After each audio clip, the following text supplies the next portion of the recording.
In this video, I'm going to show you how to locate a city tree well and its identification on the City of Richmond's tree inventory map. You will need a street tree well's identification if you are trying to permit for a tree that you yourself want to plant in a city-owned tree well, or if you are applying for the Adopt a Tree program. A tree well's identification consists of its street address and its tree ID number. We'll start by going to the City of Richmond's Urban Forestry Division homepage. I'm going to be at the City of Richmond website and then type in Urban Forestry.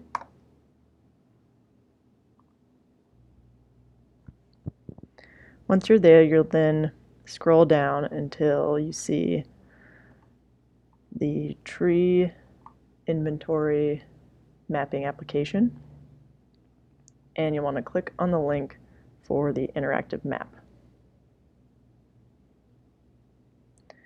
Once you're in the map, you'll see a box in the upper left-hand corner where you can fill in the tree location by address. Type in the address of where you're interested in planting a tree. It may be in front of your house or it may be somewhere else.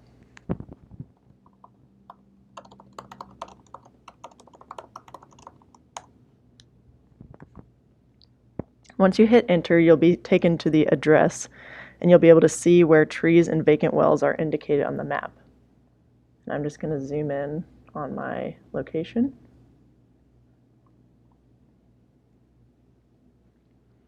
The green pin, or green lollipop, represents a tree that currently exists in the tree well. When you click on it, you will see that a tree species is listed, letting you know that there should be that type of tree planted there.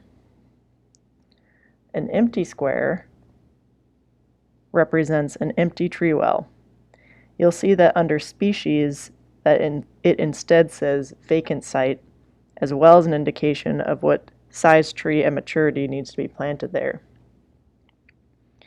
For an example of size tree at maturity, a small tree at maturity reaches up to 25 feet and is often used under power lines. So that's the kind of tree they're saying needs to be planted here.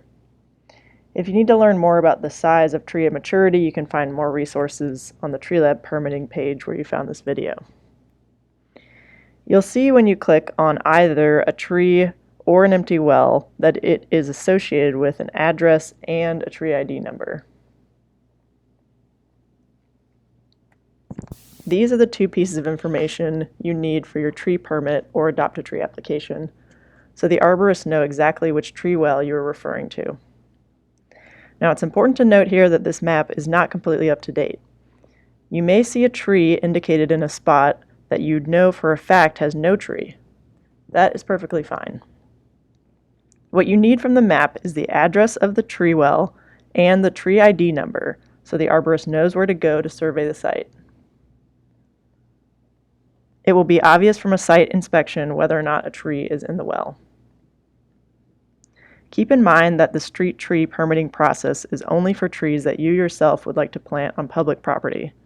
You will be responsible for the expenses of purchasing and planting the tree if you are submitting a street tree planting permit. If you are going through the Adopt a Tree program, you will pay $50 and the city will plant a tree for you. To learn more about that program, please visit the Tree Lab permitting page or the city's Urban Forestry Division homepage where we started. Both the tree permit and the Adopt a Tree application are available on those two places.